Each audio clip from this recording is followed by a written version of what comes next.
E aí galera, tudo certo? Bom, eu sou o Monitor Kelvin, monitor de Física e Matemática aqui do PT, né?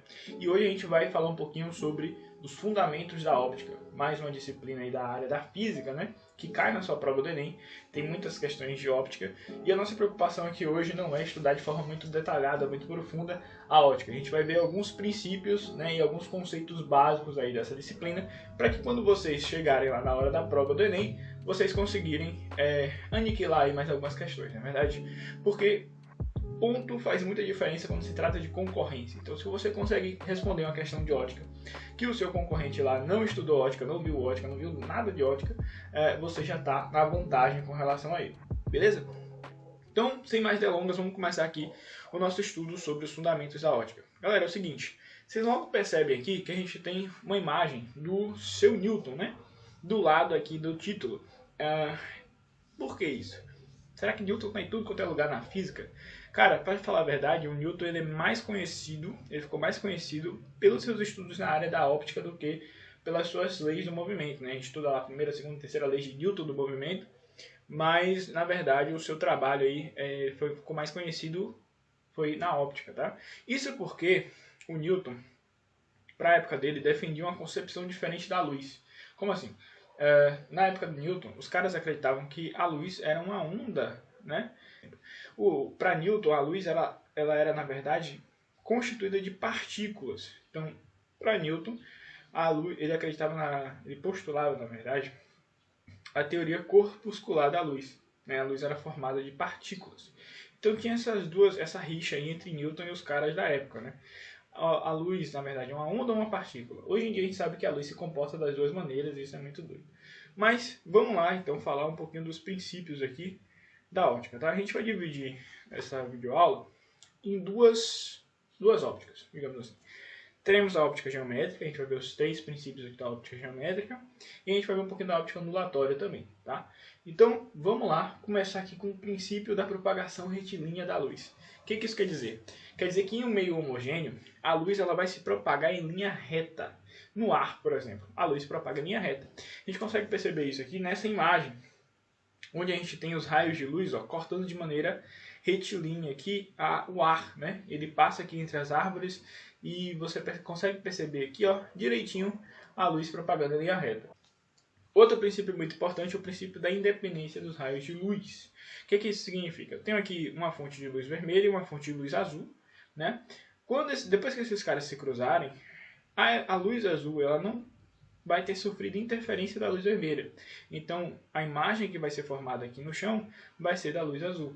E aqui do outro lado, a imagem formada no chão vai ser da luz vermelha. Tá? Então, quando os raios de luz se cruzam, cada um deles segue seu trajeto como se os outros, né? Pode ter vários raios de luz passando, como se os outros não existissem. Beleza? Então, bem tranquilo aí. Basicamente, a luz não se importa muito de passar uma pela outra. Isso não afeta a sua propagação, não, tá? Descendo aqui, a gente tem o princípio da reversibilidade dos raios de luz. Como assim? O que isso significa? Significa que o caminho que eu tomo para o raio de luz, o sentido do caminho, ele não interfere no meu resultado. Por exemplo, aqui a gente tem um motorista, né, olhando pelo retrovisor. E se ele olhar pelo retrovisor, se a gente tomar o seguinte, vamos supor que o raio de luz ele está partindo aqui do rosto do passageiro, né?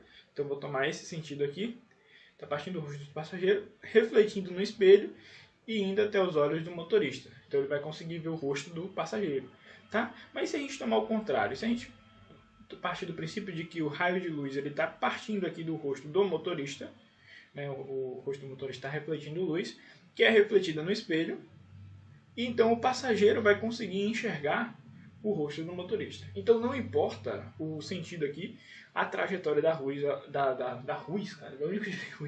a trajetória da luz é a mesma, tá bom? Então a trajetória descrita por um raio de luz não depende, né?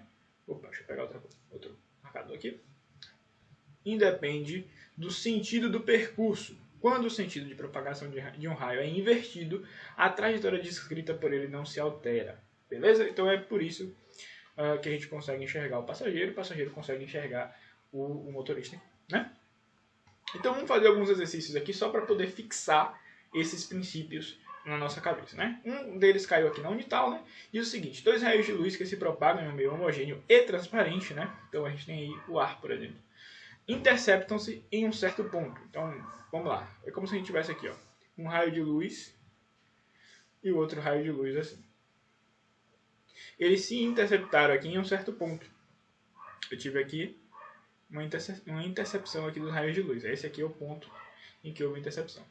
Aí ele pergunta, a partir desse ponto, pode-se afirmar que, então depois desse ponto aqui, vamos colocar o sentido aqui dos raios de luz, né? Então, se propagando para cá e o daqui está se propagando para cá.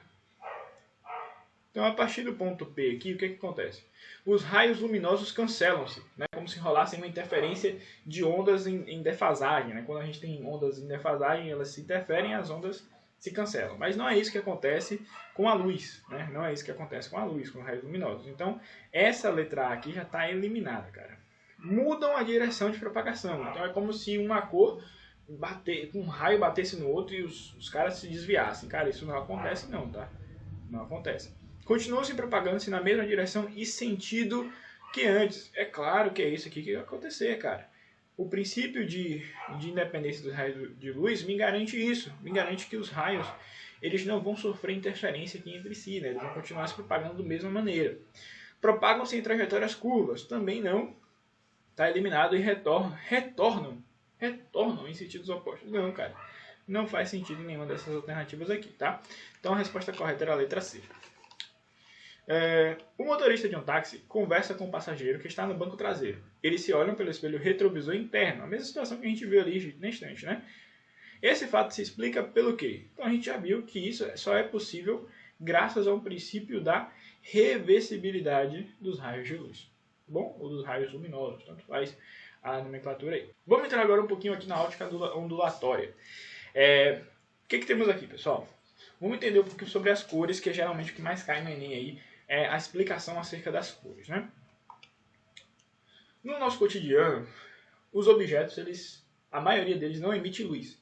Eles refletem a luz de uma fonte primária, seja da luz da lâmpada, seja do sol, seja de uma vela, né? Qualquer outra fonte de luz, esses objetos eles não emitem, eles só refletem. Então, quando a gente tem aqui, por exemplo, vamos tomar como exemplo aqui para a gente ganhar tempo. Essa bola vermelha aqui, ela é vermelha por quê? Porque quando eu tenho o Sol, que emite luz em todas as faixas, né? A gente vai ver que a combinação de todas as faixas, todos os espectros ali vai formar luz branca. Então quando eu incido luz branca sobre essa bola aqui, ó, luz solar, ela vai absorver todas as outras cores e só vai mandar de volta para o meu olho a cor vermelha, certo? Só que é isso que determina a cor da bola, porque a única cor que ela não absorve é a vermelha, então ela manda de volta para mim. E se eu mudar a cor da fonte da luz? E se ao invés de uma fonte de luz branca, né, uma luz solar, eu tiver uma fonte de luz verde, cara. E aí, se eu tiver uma fonte de luz verde aqui, ó, incidindo luz sobre a bola vermelha, o que vai acontecer? Bom, a bola vermelha a gente viu que ela só não absorve a luz vermelha.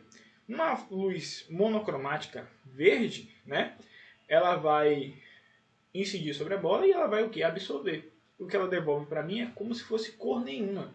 Por isso que ela aparece nesse aspecto escuro aqui, ó. Então, ela absorve todas as cores, né? E manda de volta para mim nada. Né? Só o que eu vejo é uma mancha escura. Beleza? Isso acontece também, isso explica também, por exemplo, porque meios transparentes mudam a cor da luz. Então, se eu incido ali todos os espectros da luz aqui sobre um vidro azul, por exemplo, ele vai absorver as outras cores e ele vai permitir a passagem somente da cor azul. A combinação de todas as cores forma o branco. Curiosamente, a percepção do branco também resulta da combinação apenas de luzes vermelha, verde e azul. Então, como se a gente pegasse aqui, né, a frequência das luzes, a gente vai ver um pouquinho mais para frente aqui o espectro eletromagnético, e a gente poderia dividir esse espectro eletromagnético em 3 partes, vermelho, verde e azul. Quando a gente combina essas 3 cores, a gente forma o branco, cara. Por que isso acontece? No nosso olho, né, a gente tem 3 receptores de cor aí, 3 receptores de luz, na verdade. A gente tem 3 cones, um que pega de baixa frequência, um que pega em média frequência e um que pega em alta frequência. Então se eu tenho uma faixa de luz de uma frequência mais baixa, que é o vermelho, uma frequência média, que é o verde, uma frequência alta, que é o azul, quando as 3 coisas incidem sobre o meu olho, eu formo no meu cérebro a cor branca. Tá? Então ó, a gente pode perceber isso nesse experimento aqui, cara. Olha só que legal. As 3 cores, azul, tá vendo? Verde, olha só. Olha só, olha só, olha só, olha lá. E quando eu jogo o vermelho também, o que forma é a cor branca. Olha só que bacana, né? Então, olha só, olha esses raios de luz. Olha só esses raios de luz. Olha esses raios de luz. Olha esses raios de luz. Isso porque, então, as 3 cores, elas vão entrar aqui, né? Vão chegar nos receptores do cérebro formando a cor branca, né? Espectro visível e espectro não visível. Olha só, tudo que a gente enxerga, nós seres humanos enxergamos, tá dentro dessa minúscula faixa aqui, ó. Essa minúscula faixa aqui é o que a gente chama de luz visível. Luz visível. Beleza? Então, ó, aqui dentro estão todas as cores que a gente enxerga. E aqui está o comprimento de onda. Quem estava no aulão aí, o último aulão de física, sabe o que é comprimento de onda, né? Então aqui estão todos os comprimentos de onda da luz visível. Abaixo disso aqui a gente tem os ultravioletas, o raio-x, raio gama e tudo mais. Então o que a gente enxerga está dentro dessa pequena, minúscula faixa aqui, que a gente chama de espectro visível. O resto é o espectro invisível da luz, tá? Continua sendo radiação eletromagnética, mas ainda não é luz visível. A gente precisa de sensores para poder enxergar isso. Olha só. Devido ao nosso tempo, eu vou passar essa explicação aqui de miragem e refração da luz. A gente vai ver isso em uma questão um pouco mais para baixo. A primeira questão foi da Enem de 2019 aqui, e vamos tentar respondê-la aqui, e você vai ver que é bem simples. Os olhos humanos normalmente tem três tipos de cones responsáveis pela percepção das cores, é o que eu falei com vocês há pouco tempo. Um tipo para tons vermelhos, de baixa frequência, um tipo para tons azuis, e outro para tons verdes. As diversas cores que enxergamos são resultado da percepção das cores básicas, ou das cores primárias, como indica a figura. Então a gente tem aqui, né? A protanopia, um tipo de daltonia, né? É um tipo de daltonismo em que a diminuição ou ausência de receptores da cor vermelha. A gente considera um teste com 2 voluntários, uma pessoa de visão normal e outra com caso severo desse tipo de condição, da protanopia. Nesse teste, eles devem escrever a cor dos cartões que eles estão mostrados. São utilizadas as cores indicadas na figura. Então tá aqui. Para qual cartão os 2 voluntários identificaram a mesma cor? Ou seja, para qual cartão aqui dessas opções, os 2 voluntários vão conseguir enxergar, digamos assim, a mesma cor. Vamos lá. A gente tem aqui vermelho. Obviamente, o cara que tem essa condição, ele tem dificuldade de perceber o vermelho. Então, para ele, o vermelho não vai ser vermelho. Então, esquece, cara. Esquece letra A.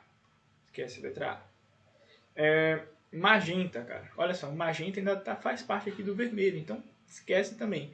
Amarelo também é formado da combinação do vermelho com o verde. Ele vai ter dificuldade, né? Branco ou azul. Olha só, o único que está afastado aqui é o azul. Então, quando derem o cartão azul para os 2, eles vão conseguir identificar a mesma cor. 18. Enem 2018. A figura apresenta um prisma óptico constituído de material transparente, cujo índice de refração é crescente com a frequência da luz que sobre ele incide. Um feixe luminoso composto por luzes vermelha, azul e verde incide na face A, emerge na face B e, após ser refletido por um espelho, incide no filme para a fotografia colorida, revelando 3 pontos. Então, tá aqui a figura telemetria, né? E aí ele pergunta, observando os pontos luminosos revelados no filme de baixo para cima. Então a gente começa a olhar esse ponto, depois esse, depois o de cá. Constatam-se as seguintes coisas. O que acontece aqui? A luz de frequência mais baixa, no caso vermelho, ela vai se propagar de maneira mais retilínea aqui. Então o vermelho é essa primeira linha de cima aqui, ó, que vai seguir aqui e vai incidir logo aqui abaixo. Então essa primeira cor aqui é o vermelho, tá? E a luz de frequência mais alta, que é o azul, ela vai ser refratada maior, ela vai sofrer uma refração maior, né? Dentro do prisma. Então ela vai ser esse raio de luz que sofreu maior desvio aqui, ó. Então vai ser esse mais baixo. Esse raio de luz incide aqui e é refletido para o ponto mais alto. No meio deles a gente tem a cor verde, né? Que é de média frequência. Então o verde continua sendo aqui, ó, no meio. Então a gente tem vermelho, verde e azul. Essa é a nossa opção aqui, que é a letra A. Então, Enem 2015 aqui, ó. Será que uma miragem ajudou a afundar o Titanic? Fenomenológico conhecido como Fata Morgana pode fazer com que uma falsa parede de água apareça sobre o horizonte molhado? Quando as condições são favoráveis, a luz refletida pela água fria pode ser desviada por uma camada incomum de ar quente acima, chegando até o observador, vinda de muitos ângulos diferentes. De acordo com estudos de pesquisadores da Universidade de San Diego, uma Fata Morgana pode ter obscurecido os icebergs da visão de tripulação que estava a bordo do Titanic. Dessa forma, a certa distância, o horizonte verdadeiro fica encoberto por uma neve escurecida, que se parece muito com águas calmas no escuro. Fenomenológico que, segundo os pesquisadores, provoca a Fata Morgana. Olha, é o seguinte, sempre que envolver o fenômeno miragem, você pode ir em refração, tá? Porque a refração é justamente o desvio, o encurvamento dos raios de luz quando elas trocam de meio.